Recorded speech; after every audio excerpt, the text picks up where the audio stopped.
So as you can see, basically have the clamp on mount here. I also use it for my GMS radio, one of their mounts, and I have a couple mounts there for GoPro cameras and exec.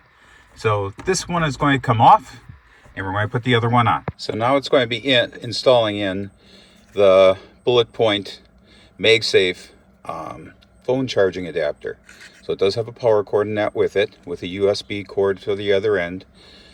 This ball is adjustable, so you can adjust up and down on this besides on the bracket arm. So let's put this on our mounting arm and see how it looks. So I now got it installed on the mounting arm bracket. You can see there are two forms of articulation, both the ball mount on the back of the unit and on the control arm. So pretty cool. I got the power cord hitched up there, plugged into my accessory jack. So we're going to give it a shot.